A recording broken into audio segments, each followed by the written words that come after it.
Olá, sejam todos muito bem-vindos.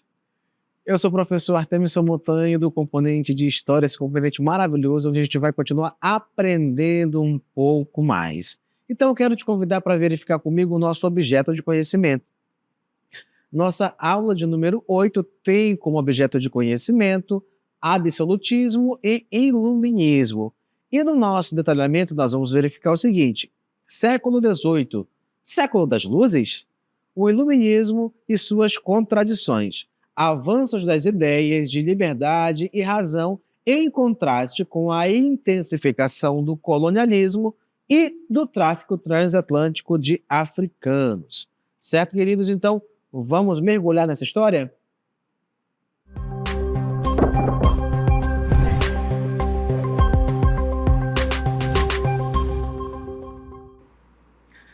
Então, como você já deve estar por dentro, vamos falar sobre iluminismo e liberalismo. E você pode perguntar, professor, o que que essas coisas têm a ver? Elas têm algo em comum, sim. Como a gente vai perceber durante a nossa aula, na verdade, eles têm tudo em comum.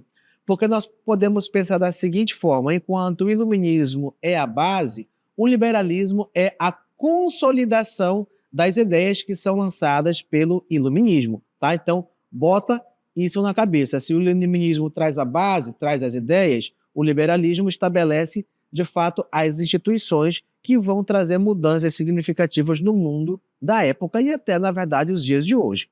Então vamos lá. Os principais aspectos conceituais do iluminismo e do liberalismo. O iluminismo e o liberalismo são movimentos intelectuais e filosóficos que moldaram profundamente o pensamento ocidental e tiveram um impacto significativo no desenvolvimento social, político e econômico ao longo dos séculos XVII até o século XVIII, certinho? Então observa que o escopo que essas ideias, que esses pensadores vão ter no mundo, abrangem vários aspectos da vida de todo mundo. Olha só, social, político e econômico, ou seja, é o que rege a vida de todo ser humano, né? A vivência em sociedade, a questão financeira das condições materiais de sobrevivência também, não é? E, claro, a política, que é você o quê? O que é fazer política? O que é que você ser político? É você saber negociar dentro dessas relações sociais, você saber se colocar e negociar determinadas ações que são benéficas ou não para você. Hoje em dia, né, a nossa política é mais caracterizada já quando se fala, você se associa diretamente à questão de eleições, de candidatos a cargos políticos, cargos que são votados a cada 4 anos, não é? Mas a política não é somente o voto na urna. A política se faz todos os dias quando tomamos decisões, quando nós conversamos com um grupo social próximo da gente, e essas decisões são tomadas em conjunto a partir de negociações. Das pequenas decisões que são tomadas dentro de casa, do que se comprar, do que se não comprar, quando comprar, como utilizar o dinheiro da família, isso também é fazer política. Então você imagina que nesse momento o pensamento iluminista e o liberalismo vão começar a mudar essas decisões de forma generalizada, não só na Europa, mas se expandindo para o mundo também. Então vamos continuar falando um pouco mais sobre essas questões. O iluminismo, surgido principalmente na Europa do século XVIII, então, o que ele tem de característica? Movimento intelectual que defendia a razão, a ciência e o progresso, muito em contraponto a, por exemplo, o período da Idade Média, do período feudal, que foi chamado por muitos, né, de período da escuridão, que é chamado dessa forma, né? Mas por quê? Porque às vezes as pessoas não compreendem que mesmo durante a Idade Média, que é chamada de Idade das Trevas, houve avanços significativos também na questão da medicina e de outras áreas. Então, é até meio errôneo a gente chamar a Idade Média de Idade das Trevas. Mas, já a partir desse período, principalmente no século XVIII, a razão vai começar a permear as ideias de vivência de todo mundo, substituindo aquele teor puramente religioso que comandava essencialmente a vida das pessoas durante a Idade Média. Tudo bem? A questão de você poder questionar a autoridade de quem? seja do Papa, ou seja da infalibilidade do rei também ali como governante absoluto, serão colocadas em pauta a partir das ideias do iluminismo. Então, os iluministas acreditavam no poder da razão humana e não na obediência cega. Tudo bem? Continuando, o liberalismo, em sua essência, é uma filosofia política que valoriza a liberdade individual, os direitos naturais e a igualdade perante a lei. Emergiu como uma resposta ao absolutismo monárquico e ao controle estatal excessivo sobre a vida dos cidadãos. Então, aquelas características que a gente já conversou sobre absolutismo, do direito divino dos reis, a gente vai recuperar um pouco delas hoje, e ao longo da nossa aula de hoje, a gente vai trazer mais características do que é esse iluminismo, liberalismo e como é que ele se contrapõe a esse absolutismo monárquico europeu. Tudo bem? Vamos lá? Então, os princípios liberais fundamentais incluem a proteção da propriedade privada, a liberdade de mercado, a limitação do poder do governo e a defesa dos direitos individuais. Continuando, ambos os movimentos compartilham valores fundamentais, como a ênfase na liberdade individual, na razão, no progresso e na busca pela justiça social. Pronto, até aqui nós caracterizamos de modo geral o que é iluminismo e o que é liberalismo, tá? A partir de agora nós vamos começar a ver um pouco mais de detalhes os conflitos sociais e políticos gerados a partir dessas ideias e algumas observações sobre alguns aspectos que são fundamentais de a gente entender desses conceitos. Então, a primeira questão que a gente vai ver aqui, ó, é a respeito do antigo regime versus o iluminismo, tá bom? Então, quando você vê antigo regime, o que vem à sua cabeça? O que você pensa quando nós falamos em antigo? Quer dizer que é algo velho. E o que é um regime? Depende do sentido da aplicação da palavra. Um regime, né? Pode ser o regime alimentar, o regime de prisão, o regime de governo, mas todos eles estão associados, de modo geral, a um modo de se fazer alguma coisa, não é? Então, como você faz algo ali, é um regime que tem suas regras, suas normas que devem ser cumpridas, tá? De modo a, principalmente nesse momento aqui nas monarquias absolutistas, a atingir o propósito de satisfazer a monarquia. Bem, aqui do meu lado tem um soldado, né? Tenho aqui também um monarca, ou seja, o monarca, o governo de um, é basicamente a tradução do que nós entendemos como monarquia, o governo de um. No entanto, esse governo era absolutista, onde nós vamos ver que alguns pensadores, né, alguns filósofos defendiam o direito divino dos reis de governar, alegando que eles eram reis porque Deus os escolheu como reis. Nasceram príncipes e reis porque foram escolhidos desde o seu nascimento e por conta disso eram absolutos, interferindo de modo direto na economia, na política e na sociedade. Ou seja, as liberdades individuais, o direito à vida, à moradia, à propriedade privada, isso não existia, não se aplicava para a população de modo geral, tá bom? Apenas para quem estava ali no topo, a nobreza, não é? Quem mais? Além da nobreza, a alta burguesia que tinha parceria ali com o rei e, claro, para a realeza, para as outras pessoas ditas comuns, simples mortais, camponeses, isso não existia. E são essas ideias ali de como o rei atua sobre a sociedade, controlando todos os aspectos da vida de uma sociedade, que esses pensadores iluministas e futuramente os liberalistas vão começar a se opor. Então, antigo regime versus iluminismo. Vamos ver algumas características. Ó. Quando nós falamos em antigo regime, entenda absolutismo monárquico, tudo bem? São a mesma coisa. Então, o antigo regime representava a estrutura política, social e econômica predominante na Europa pré-iluminista, ou seja, antes das ideias iluministas, essa monarquia absolutista ou o antigo regime estavam ali a todo vapor, não é? Não é à toa que, por exemplo, Luís XIV na França vai ter aquela sua famosa máxima que até hoje é utilizada como exemplo de maior monarquista daquele período, l'état c'est moi, ou seja, o Estado sou eu.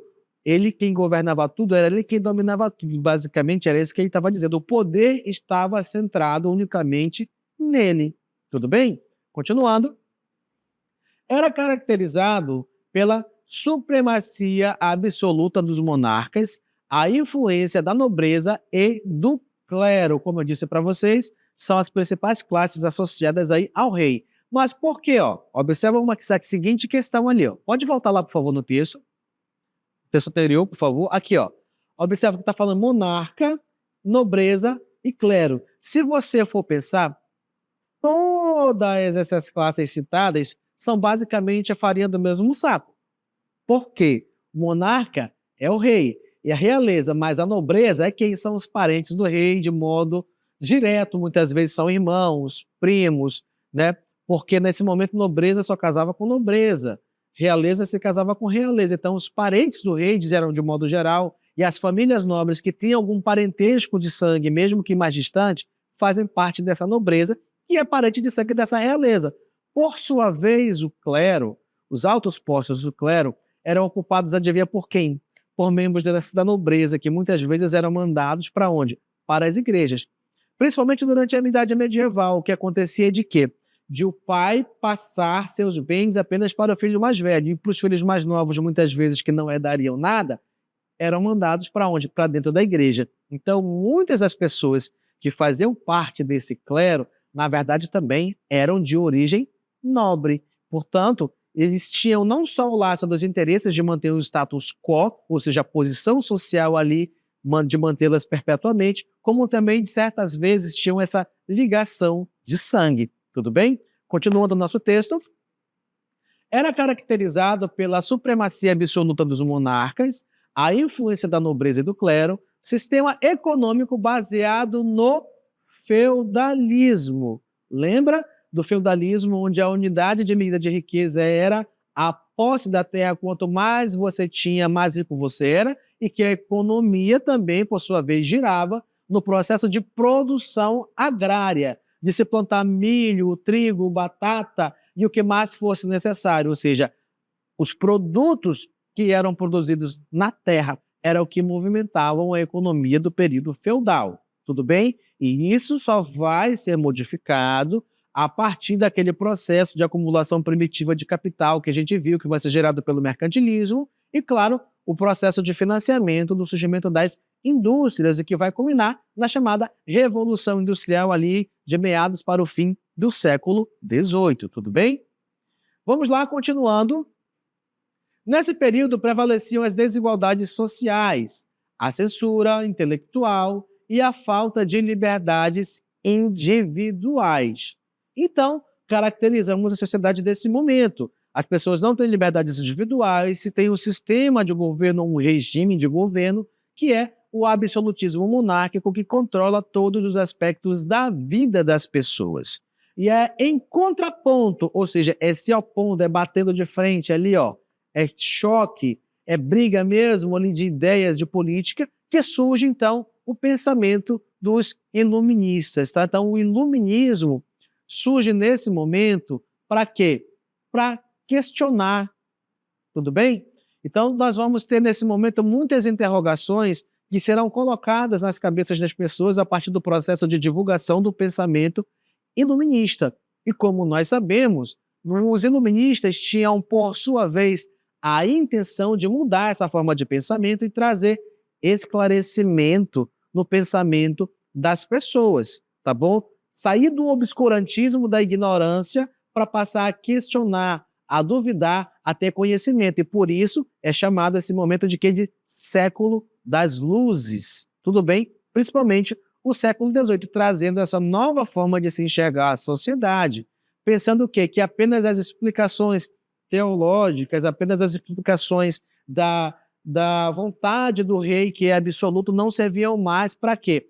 Para se justificar a sociedade de tal forma ou se explicar o mundo tal como ele era. Então, o iluminismo traz essa nova proposta. Vamos então falar um pouco mais sobre ele? Algumas características do iluminismo? O iluminismo, por sua vez, emergiu como uma reação a esse status quo. O que isso quer dizer? Quer dizer, então, que os iluministas discordavam dessa questão de dizer que o rei é absoluto, que ele é rei porque Deus escolheu. Mas eles acreditavam numa visão diferente, como a gente vai ver daqui a pouco com as ideias, por exemplo, do John Locke. Então, defendia a primazia da razão quem? O iluminismo. Defendia a primazia da razão, da ciência e da liberdade individual como instrumentos para a emancipação humana. O que é emancipação humana? Seriam os seres humanos, as pessoas começarem a pensar de forma autônoma, não dependendo das ordens da igreja ou dependendo das ordens de um monarca e cumprir apenas aquilo que lhes era mandado sem questionar, sem saber o porquê. Tudo bem? Continuando. Filósofos iluministas desafiaram ideias tradicionais, promovendo valores como a liberdade de expressão, a separação dos poderes e a busca pelo progresso social. Por acaso você já ouviu falar em executivo, legislativo e judiciário?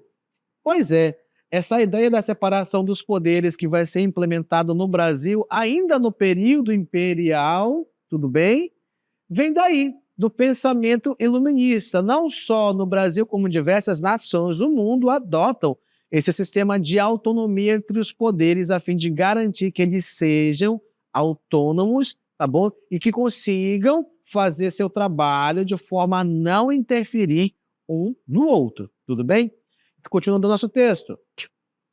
O embate entre o antigo regime e o iluminismo marcou uma época de transformação radical na história europeia, culminando em movimentos revolucionários que visavam a criação de sociedades mais justas e igualitárias. Então, essa é a grande sacada que o iluminismo vem trazendo nesse momento. Mas aí eu te faço a seguinte pergunta: qual a importância dos pensadores iluministas? Por que eles foram tão importantes nessa questão de trazer esses embates contra a monarquia, contra a forma de governo que era estabelecida nesse momento?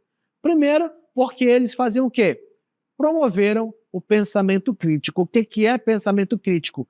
Pensar criticamente, ter opinião, não é você ser grosso com ninguém e falar o que quer sem esperar ouvir também, tá?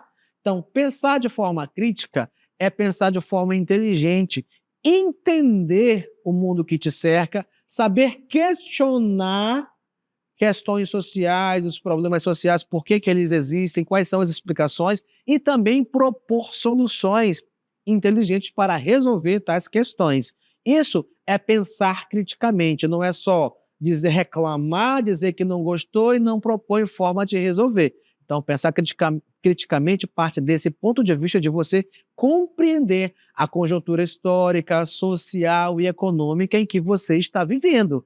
Tudo bem? O que mais que eles defendiam?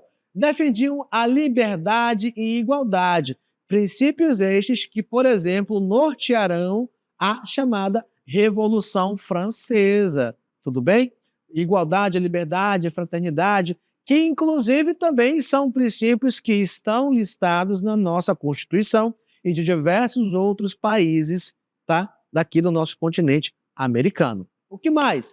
Influenciaram movimentos revolucionários, dos quais já citei para vocês, ali a Revolução Francesa, mas também nós vamos ter o que mais relacionados? Por exemplo, a Revolução Haitiana e também outro movimento de revolução que a gente vai ter, não bem uma revolução, mas os movimentos de independência também estarão ali sincronizados com esses princípios, como, por exemplo, a independência dos Estados Unidos. Então, contribuíram para o desenvolvimento do liberalismo. E é aí que chegamos naquela outra questão que nós falamos. Se o iluminismo vem trazendo basicamente a base, a fundação nas mudanças das ideias, o liberalismo, por sua vez, vai ser a construção, vai ser as paredes e o telhado que vão combinar com essas mudanças sendo efetivadas nesse período. Por quê? Porque os pensadores do liberalismo também eram iluministas. A gente vai já entender como é que essas ideias vão se cristalizar. Daqui a pouco a gente vai falar principalmente dos pensadores iluministas, mostrando alguns deles e suas ideias aqui. Então, eles contribuíram para o desenvolvimento do liberalismo. E, além disso, também estimularam o progresso científico e cultural. Mas, acima de tudo, nós temos que lembrar que eles entraram em conflito com quem? Com a nobreza, com o governo absolutista. Então, eles também fizeram mais o quê? Desafiaram a autoridade absoluta. Então, eles questionavam esse poder que o rei tinha nas mãos de simplesmente mandar, desmandar como governante absoluto que, segundo alguns pensadores e a própria Igreja Católica do momento, defendiam que eram escolhidos apenas para ser reis aqueles porque Deus quis que nascessem como reis. E eles passavam a questionar essa autoridade absoluta.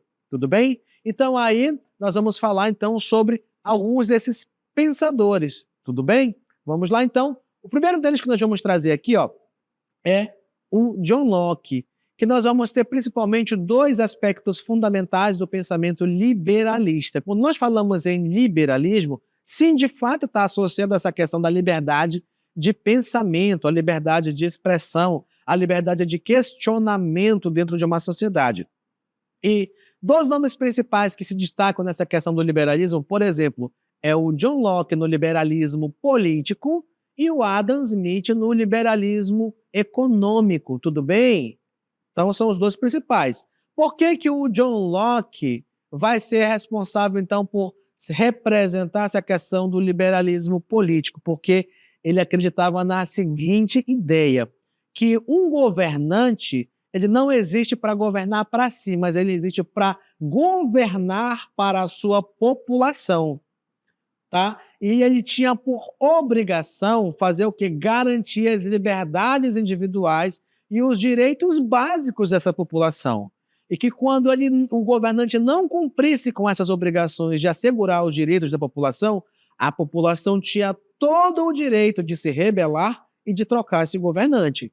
Então, John Locke, ideia central, defensor dos direitos naturais, que são justamente esses aqui, ó: vida, liberdade, propriedade, que é a teoria do contrato social, ou seja, onde a população cede esse poder nas mãos do rei e o rei tem que devolver uma contrapartida. E se ele não fizer a sua parte, ele pode ser retirado do poder por essa população.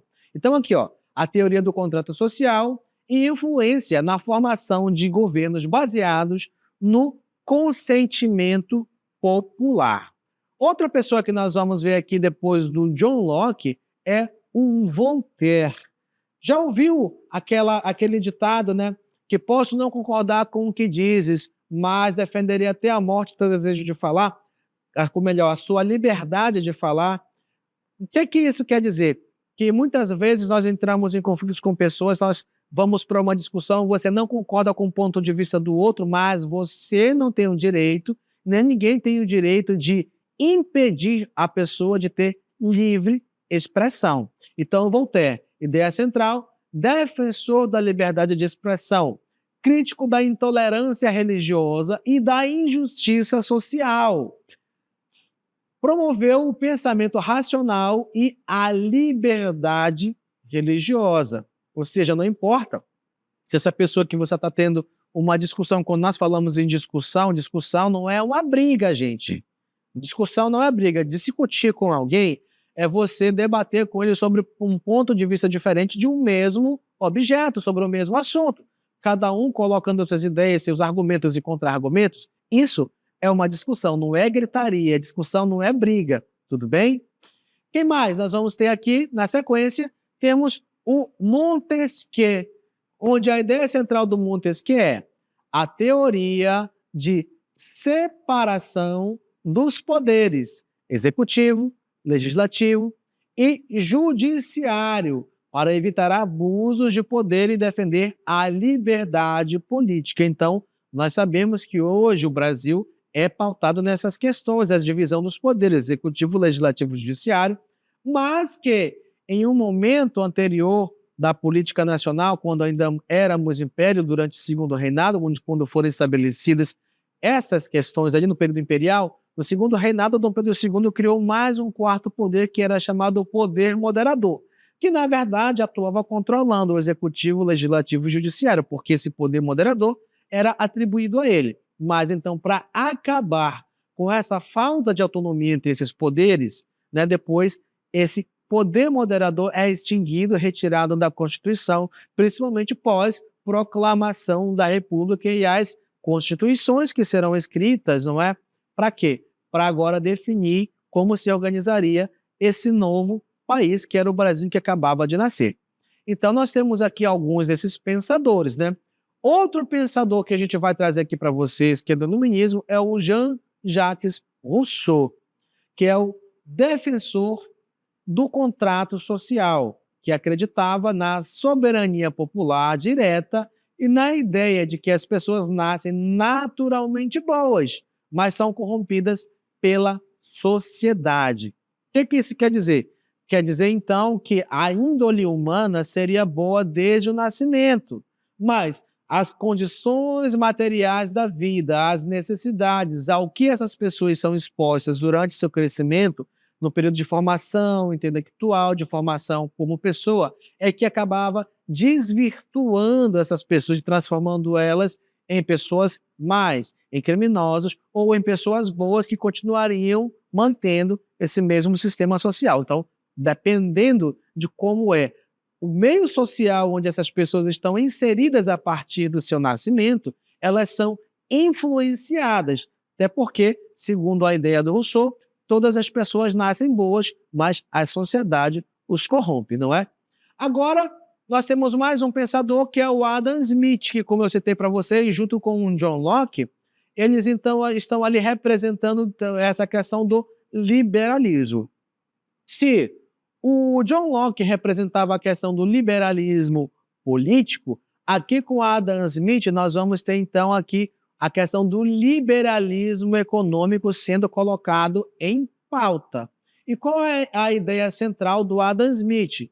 Pai da economia moderna, defendeu a ideia de livre mercado. Livre, liberalismo, então o mercado tem que ser livre. Lembra que nós vimos que o poder moderador controlava todos os aspectos da sociedade? Economia, política, comercial, tudo. O que se produziria, o que se venderia, para quem se venderia, era definido pelo rei. O rei interferia diretamente na economia, até porque nós vimos que naquela política mercantilista isso já estava previsto, né? Com a questão de que da balança comercial favorável e todos aqueles outros aspectos inerentes ao mercantilismo. Então aqui o Adam Smith defendia uma ideia diferente. Ele dizia que, na verdade, o mercado, a economia tem uma dinâmica própria, que essa mão invisível do mercado, essa mão invisível da economia, é quem direcionaria, tá, o mercado para onde fosse mais conveniente. Então, a ideia da livre concorrência, do livre mercado pautado por suas próprias normas internas, é que deveria continuar acontecendo, sem a interferência do monarca. Tudo bem? Então, aqui, defendia a ideia de livre mercado, criticou o mercantilismo, e por quê? Porque esse mercantilismo representava aquelas ideias de intervenção estatal da monarquia absolutista. Então, para eles, o mercantilismo tinha que acabar. E promoveu a ideia de que a busca pelo interesse próprio pode beneficiar a sociedade como um todo. E o último pensador que a gente vai ter aqui é quem? Immanuel Kant. E qual é a ideia central do Kant? Enfatizou a importância da razão e da autonomia moral.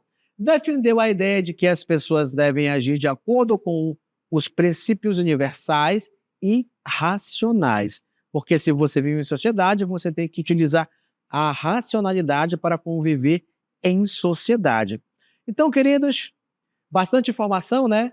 Eu espero que vocês tenham compreendido bastante dessa questão do que é iluminismo e do que é essa questão do liberalismo. E essa foi a nossa aula de hoje.